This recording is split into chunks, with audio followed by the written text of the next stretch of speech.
Hello everyone, नमस्कार। Welcome back to learn with Simran. आशा करती हूँ आप सभी सेफ हैं, स्वस्थ हैं और अच्छे हैं।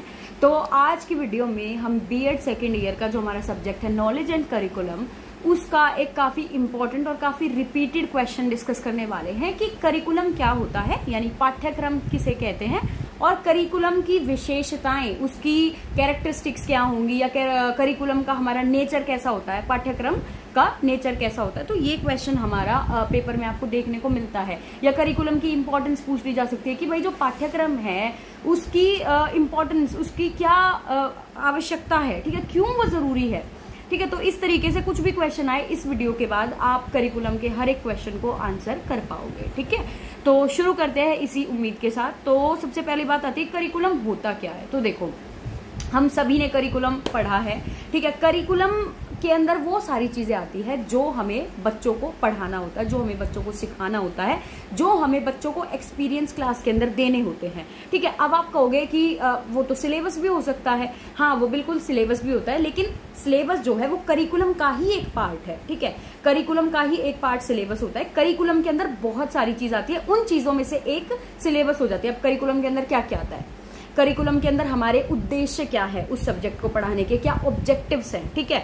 साथ के साथ हमारा कंटेंट, अब जो कंटेंट है वो ही उसी को ही सिलेबस कहते हैं कि हमें बच्चों को क्या पढ़ाना है। जैसे आप नॉलेज एंड करिकुलम का सिलेबस देखोगे, आप बुक उठा के देखोगे तो आपको सिलेबस में देखने को मिलेगा कि अच्छा चैप्टर 1 ये है, चैप्टर 2 ये है, तो वो क्या है, वो हमारा सिलेबस है। लेकिन करिकुलम क्या होगा, अगर हम अपने सब्जेक्ट के करिकुलम की बात करें तो हमारे करिकुलम में क्या होगा कि आपको, जैसे हमारे टीचर्स के लिए वो करिकुलम है कि हमारे टीचर्स को हमें इस सब्जेक्ट के अंदर क्या क्या एक्टिविटीज करानी है, क्या क्या लर्निंग एक्सपीरियंसेस प्रोवाइड करने हैं, या अगर हमें वो ये सब्जेक्ट पढ़ा रहे हैं तो उसके उद्देश्य क्या हैं, ठीक है, क्या ऑब्जेक्टिव्स हैं। तो जब ये सारी चीजें मिल जाती हैं वो हमारा पाठ्यक्रम कहलाता है, वो हमारा करिकुलम कहलाता है, ठीक है।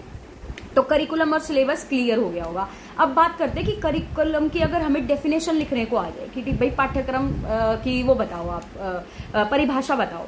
तो देखो करिकुलम क्या होगा, करिकुलम एक organised set of objectives, learning experiences, content and उसके साथ साथ क्या आ जाएगा, नॉलेज, कि हमें बच्चों को क्या उद्देश्य, क्या ज्ञान अर्जन करवाना है, क्या हमारा कंटेंट है, ठीक है, क्या हमें बच्चों को पढ़ाना है, और साथ ही साथ क्या उनको लर्निंग एक्सपीरियंस, क्या हमें अधिगम के लिए उनको क्या क्या अवसर प्रदान करने हैं। वो सारी चीजें जब मिल जाती हैं, वो जब उनको एक ऑर्गेनाइज्ड वे में लिखा जाता है, तरीके से लिखा जाता है, उसको कहा जाता है पाठ्यक्रम या उसको कहा जाता है हमारा करिकुलम, ठीक है। तो ये तो हो गई करिकुलम की डेफिनेशन। अब आ जाते हैं करिकुलम के नेचर के ऊपर कि भाई करिकुलम का नेचर कैसा है। अब एक बात बताओ, करिकुलम कैसा होना चाहिए, आप खुद अपने दिमाग से सोचो। अगर आप कोई बुक पढ़ रहे हो, ठीक है, कोई सब्जेक्ट आपको पढ़ाया जा रहा है, तो सबसे पहले होना चाहिए वो पर्पसफुल होना चाहिए, यानी वो उद्देश्यपूर्ण होना चाहिए। कि अगर आपको एक करिकुलम आपके लिए डिजाइन किया जा रहा है तो जो आप उस सब्जेक्ट से सीखना चाहते हो वो करिकुलम उन उद्देश्यों पर आधारित होना चाहिए, ठीक है। तो करिकुलम का नेचर कैसा होता है, पर्पसफुल, यानी कि उद्देश्यपूर्ण हमारे पाठ्यक्रम का जो है नेचर होता है। सबसे पहली पॉइंट ये क्लियर हो गया।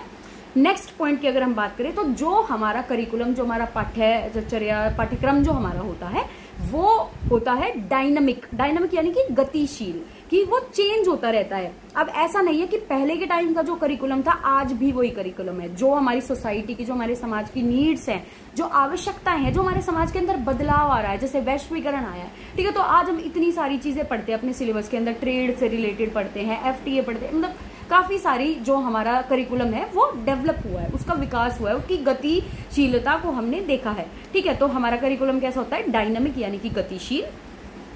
और साथ के साथ जो हमारा करिकुलम है वो कॉम्प्रिहेंसिव होता है। कॉम्प्रिहेंसिव यानी कि व्यापक, ठीक है। कॉम्प्रिहेंसिव यानी कि उसके अंदर बहुत सारी चीजें होती हैं, ठीक है। जैसा मैंने बताया सिलेबस में तो सिर्फ कंटेंट है कि भाई आपको ये चैप्टर्स करने हैं, लेकिन जो हमारा करिकुलम है, पाठ्यक्रम है, वो इतना कॉम्प्रिहेंसिव है, इतना ह्यूज, इतना व्यापक, इतना बड़ा है कि मतलब उसके अंदर देखो क्या क्या आता है। उसके अंदर कंटेंट आता है, क्या क्या स्किल्स, क्या क्या शैलियां हमें बच्चों के अंदर विकसित करानी है, क्या डेवलपमेंट, किस किस प्रकार का विकास करवाना है, ठीक है। वैल्यू एजुकेशन, की हमें बच्चों को मूल्यों का भी ज्ञान देना है, ठीक है। मोरल एथिक्स भी बच्चों के अंदर डेवलप कराने, तो ये सब इंक्लूड किसके अंदर होता है, करिकुलम के अंदर इंक्लूड होता है। ठीक है, अगले नेचर की बात करें तो सीक्वेंशियल, कि वो क्रम के अंदर होना चाहिए, क्रम बाधित होना चाहिए।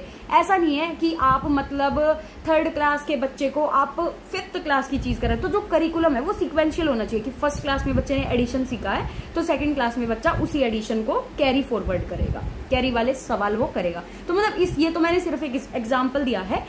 तो जो हमारा करिकुलम होता है वो कैसा होता है, वो सीक्वेंशियल होता है, वो क्रमबद्ध तरीके से हमारा करिकुलम बनाया जाता है। उसके बाद नेक्स्ट पॉइंट हमारा आता है कॉन्टेक्चुअल। कॉन्टेक्चुअल यानी कि जो हम पढ़ रहे हैं, जो हमारा उद्देश्य है उससे मिलता जुलता होना चाहिए। ये नहीं कि हम सब्जेक्ट के अंदर हमें नॉलेज करिकुलम पढ़ रहा है लेकिन इसके अंदर हम हिस्ट्री पढ़ रहे हैं। ठीक है, तो कॉन्टेक्चुअल होना चाहिए, यानी कि जो हमारा करिकुलम है वो रेलेवेंट होना चाहिए, वो मीनिंगफुल होना चाहिए। ठीक है, आधारभूत होना चाहिए। नेक्स्ट आता है फ्लेक्सिबल, कि हमारा जो करिकुलम है, जो हमारा पाठ्यक्रम है वो लचीला होना चाहिए, फ्लेक्सिबल होना चाहिए, ताकि हम उसके अंदर चेंजेस ला पाएं। ठीक है, मान लो हमारे करिकुलम के अंदर मान लो करिकुलम में लिखा हुआ है कि आपको बच्चों को जब ट्रांसपोर्ट नेम सिखाने हैं तो आपको बच्चों से चार्ट बनवाया है ट्रांसपोर्ट का। ठीक है, ये हमारे करिकुलम के अंदर एक्टिविटी लिखी गई है।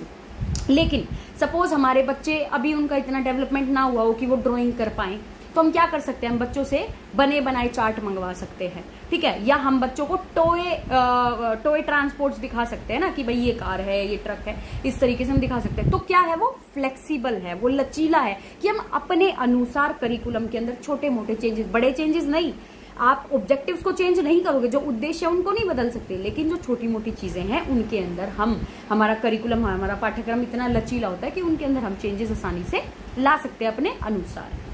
नेक्स्ट आता है रिफ्लेक्टिव।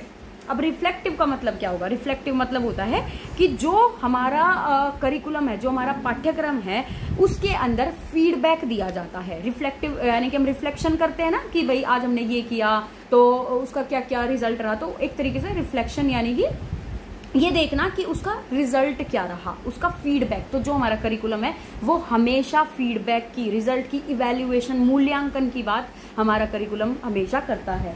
ठीक है, उसके बाद नेक्स्ट पॉइंट आ जाएगा कि जो हमारा करिकुलम है वो कैसा होना चाहिए, वो काफी ज्यादा बच्चे के अनुसार होना चाहिए। ठीक है, चाइल्ड सेंटर्ड होना चाहिए, यानी कि बाल केंद्रित होना चाहिए, कि बच्चे के अकॉर्डिंग हो, बच्चे की क्या नीड्स हैं। ठीक है, बच्चा किस स्तर पर है उस स्तर के अनुसार हमारा जो करिकुलम होता है, जो पाठ्यक्रम होता है, वो ऐसा होना चाहिए। ठीक है, तो ये मैंने आपको करिकुलम की परिभाषा बता दी और उसके बाद कुछ उसकी नेचर उसका मैंने आपको समझा दिया है कि किस तरीके से हमारा करिकुलम होता है।